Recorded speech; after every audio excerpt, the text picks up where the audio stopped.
Mike, thank you so much for the kind introduction. It's great to be with all of you here today. I always welcome the opportunity to spend time with the AIM crowd, but on this particular annual meeting, it is a real honor and privilege for me to be here to celebrate and honor our good friend, Rick Lord. So thank you for the invitation.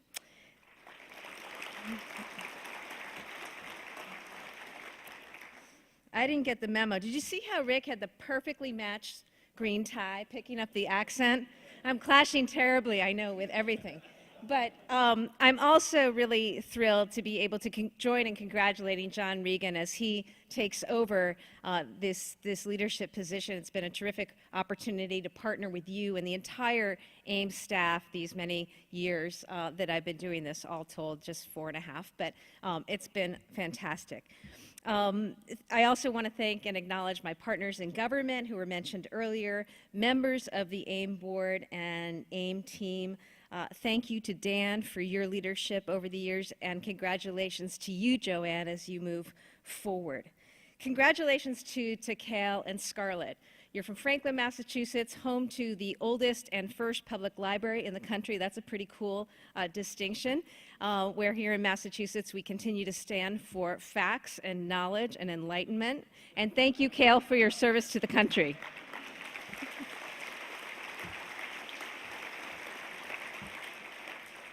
They also have one of the longest parades known to man in Franklin. It's awesome, but yeah. And to Scarlett as well. You know, I think it's so great to have the scholarship recognitions every year. And congratulations to our awardees today, to Todd and Daniela. Todd endorsed today's lunch, and you thought it was pretty good as a chef, so high praise, outstanding, he says. Thank you to you and your team for the innovative approach to really matching people and their talents with the needs of employers around the state. It's really, really cool and great to see you all. And to our friend Niraj, he's come a long way from Ithaca and Stereo Raps. Amazing all that Wayfair has done and continues to contribute. And I really appreciate the fights you are willing to wage and the issues you are willing to speak to, particularly as it relates to immigration. You've worked a lot with our office on the importance of having the diversity of a workforce and the availability of a workforce. So many come to Massachusetts to study and learn, and we don't want to lose them if you don't mind me being parochial. So congratulations to today's winners. And thank you to Rick. Under Rick's leadership, this organization has grown in such amazing ways, not just becoming one of the most effective business organizations in Massachusetts and the region, but really the entire country, doubling the membership, incorporating new and emerging industries, making sure that you also are weighing in on issues that impact everyone who lives and works and studies in our state. And I really think when you listen to Rick speak earlier, we know why this was possible. Growing up in North Adams, understanding what his parents had done for him, understanding the needs of that region. I think it's why you've been able to bring in so many different employers. There's a diversity of membership in this room, and it's wonderful. Employers, large and small, from different regions of the state. Rick has had an amazing ability to bring people together, to collaborate, to find commonality, and also to never lose sight of what is really the end goal here, which is to make life better for families all across the state. That's why everybody gets up every morning, busts their butt, works hard. It's to go home and have a better life and provide more opportunity for those who follow. And I think he said that so beautifully in his remarks. I remember first meeting Rick. It was back in 2013, and I was told to call him as I was a person who was aspiring to run for Attorney General. And nobody, of course, knew who I was, but I knew that Rick would be a great person to reach out to and introduce myself to. So he kindly invited me over to the office, had a few people in the room, and I remember it was snowing like hell that day. It was a really cold day in like February. And but they were open, and you were so kind and so generous. He had the good sense to put Bob Rio in the room, who Bob and I share a love of Hampton Beach and the Club Casino. I was a cocktail waitress there, been to many shows. And so I think in retrospect, he had Bob in the room to actually size me up. And I I saw Bob. He's already picked his shows for the season. There you go. Oh, and thank you for your advice and input on energy matters too, of course. But from that day forward, you know, Rick has been a terrific friend to me personally and certainly to our office. And I just want to thank you for everything that you've done. You know, we spend a lot of time, too, on the issue of healthcare and healthcare costs. And while I'm understanding that Rick is going to move on to retirement and other things, I am grateful for the fact that he is going to continue to stay involved in the healthcare space and serve on the Health Policy Commission because we need your input. So thanks, Rick, and I know we'll continue to be in touch. This is a moment where everybody can clap once again for the great and amazing Rick Lord.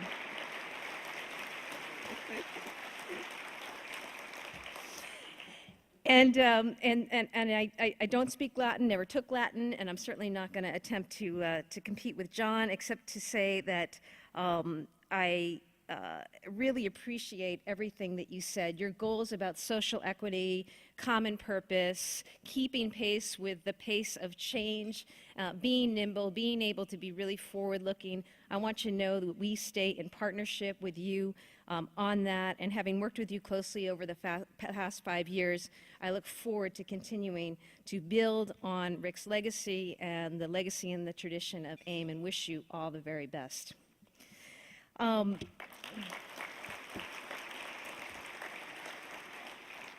So 28 years, today's a celebration of Rick, today's a celebration too of AIM, and I think it's just worth noting something about the role that AIM has played in making life better for the people of Massachusetts. That begins with the fundamentals, recognizing the dignity and worth of every individual out there, that everybody's got something to bring to the table, something to contribute. That years ago it was a kid in North Adams, today it's a kid in Attleboro or in Lawrence or in Holden who is in a classroom wondering what they're going to be, what they're going to become. And I think one of the charges of this organization has always been to try to find a way to maximize opportunity for that kid so that that kid can realize and be all they want to be. I think about that on this day, too, being all we can be, as today is the anniversary of the Goodrich decision. So 15 years ago, it was the court here in Massachusetts that recognized marriage equality, which really laid the groundwork for rulings across this land and indeed the world. And I think about the role of the business community in making that win possible, as many members here participated in support of equal treatment under the law. Your support continued when we challenged the Defense of Marriage Act, and it continued even this past year with the Yes on 3 campaign. Really important, and I'm really proud to be here in Massachusetts, which not only is home to really the precursor to the United States Constitution. It was John Adams just down the way who was writing the Massachusetts Constitution that ultimately really became the form for the U.S. Constitution. But it's a place that has always been about leading. And I think in the area of civil rights, together, government and the business community, individuals and advocates willing to work together and stand up. I really appreciate that and celebrate. And I want to thank AIM and the members for being there in those fights over these years. I think about the fight for universal health care.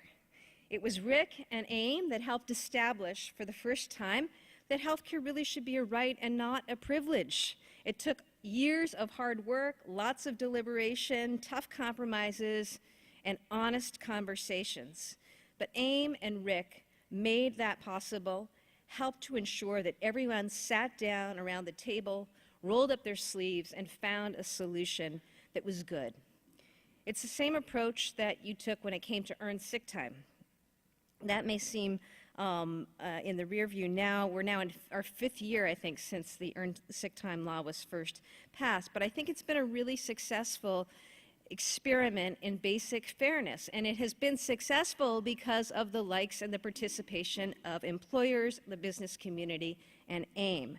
It really is a testament to this organization because from the start, we understood that the success of that law was going to depend on you, how it was going to work for you and your employees.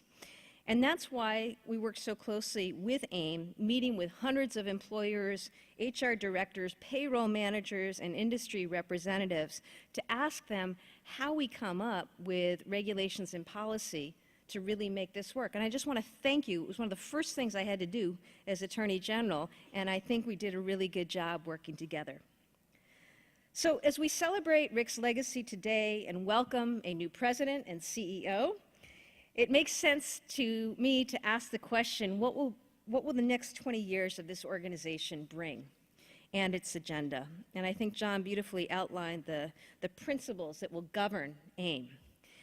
I just want to add that I think that it's important to acknowledge, as somebody who's in government, that I am firmly of the view that the problems that we face today as a state, as a nation, as a world, are not going to be solved by government.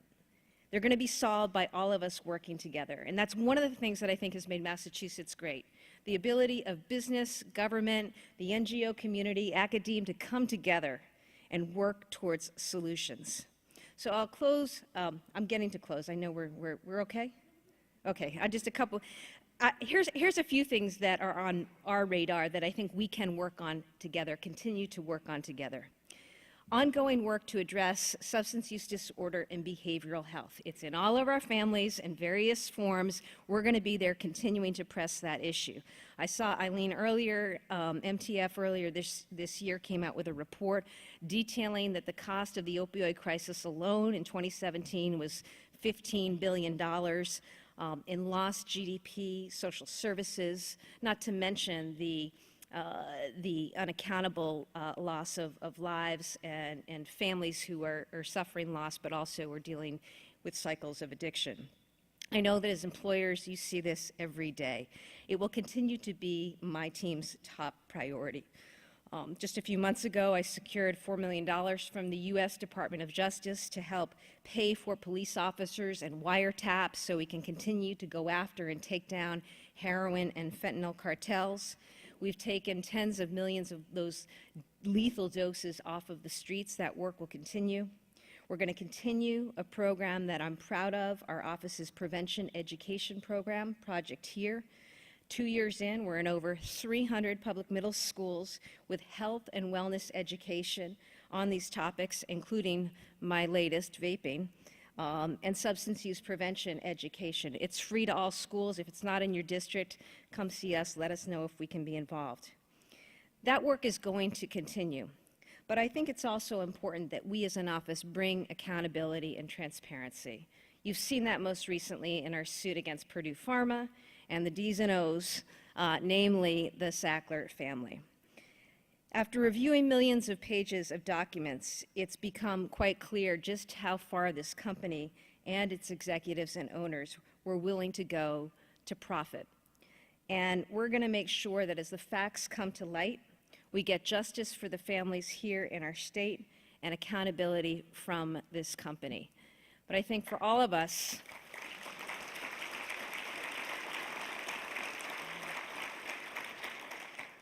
I think it's also an example and a reminder of what good governance is not about. So many of you spend time on boards, you work in your own organizations and businesses to do all the right things. And this is just a really clear example of a company and its executives and board not doing the right things. And as a result, we've paid a really untenable and hard to quantify cost here in Massachusetts and all across this country. So that work is going to continue, and you're going to hear me continue to talk about more access to behavioral health, because I do think it is something that permeates all of our lives in one form or another.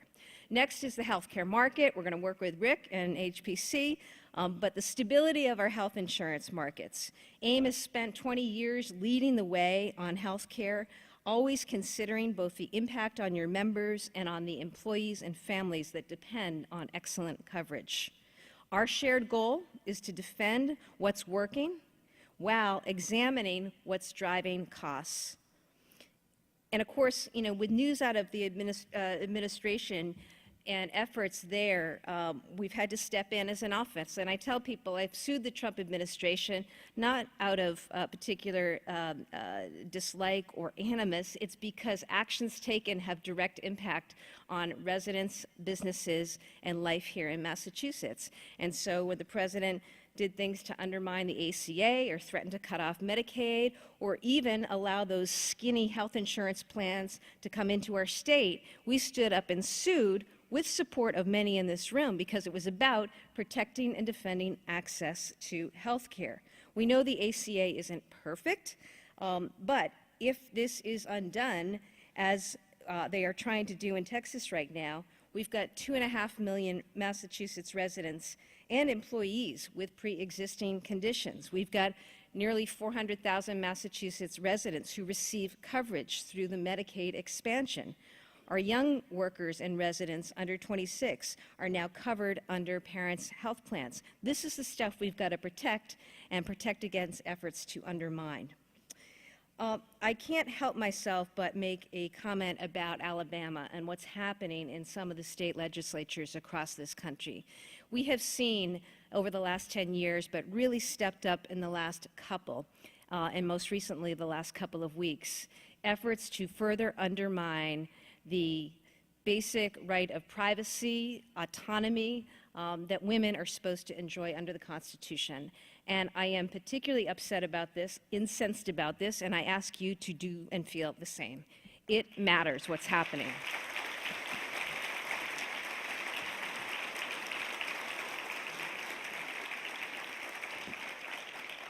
So basically, women's access to reproductive health care has been cut back in so many different ways by courts across this country and by state legislatures across this country. And not only is it problematic as a matter of privacy and the right to control one's body or at least make decisions in consultation with a medical provider, let me just remind us all that women are over half of the population. We are half of the workforce. We have over half of the college degrees and over half of the graduate degrees. So efforts to further ensure that women are not allowed to stay in school, join the workforce, stay in the workforce, are detrimental to our economic growth. So I say that not to minimize the absolute right of privacy that women should enjoy, and any of you I know with sons and daughters want as much for your daughters as you do for your sons. But I just want to sound the alarm because what we are seeing right now across this country is something a number of us need to speak out against and need to really be vigilant about. And we'll certainly continue to see the Trump administration in court on that.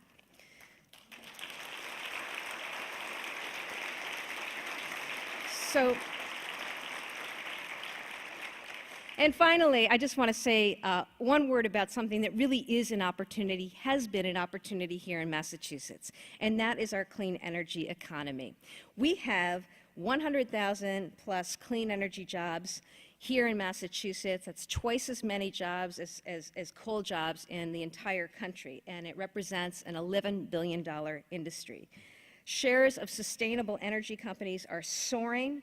The solar and wind industries are creating jobs 12 times faster than the rest of the economy, and there are now more Americans working in solar than there are in oil and natural gas extraction.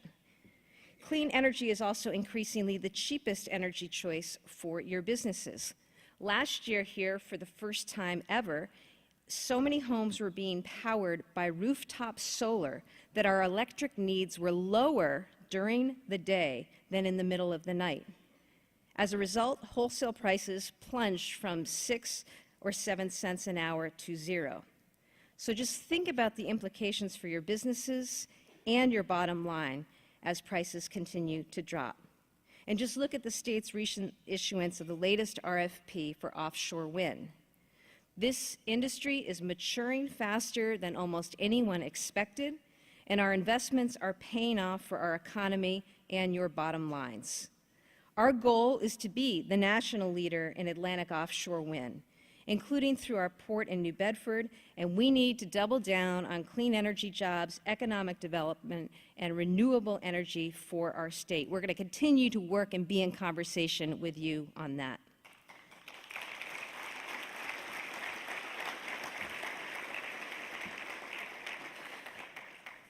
And finally, I started with the library. I'll close with this reminder. Massachusetts was home to the first public school in the country. In fact, we value education so much that we actually included it in the Massachusetts Constitution. It is super, super important. I know education has been and will remain a priority for AIM and its members. I've had the privilege of spending a lot of time in classrooms over the last few years, and I know that we have incredible teachers and administrators and highly motivated students. But the way our schools are funded in this state of all states, is not working for too many students, and that is a problem for all of us. Your zip code should never determine the quality of the education that you receive. So I want you to know my office is working to support the efforts on Beacon Hill, stand with our mayors, our school committees, our parents, our teachers, and most of all, our young people, to make sure we are doing all we can to afford every child in this great state the opportunity to be the best they can be. So I leave you with that because I think it is where we need to go as a state. I think it's an incredibly important discussion. And I know that as we think about this as an issue, there are no greater partners than we can have at the table than the folks represented in this room. Thank you, Rick, for your years of leadership and stewardship. Thank you for your friendship to me and so many of us here in the room. I look forward to all the great work that John and the team will do over the next few years. And I want all of us to continue to believe deeply in all that is possible through the hard work and resolve of all of us working together. Have a wonderful weekend.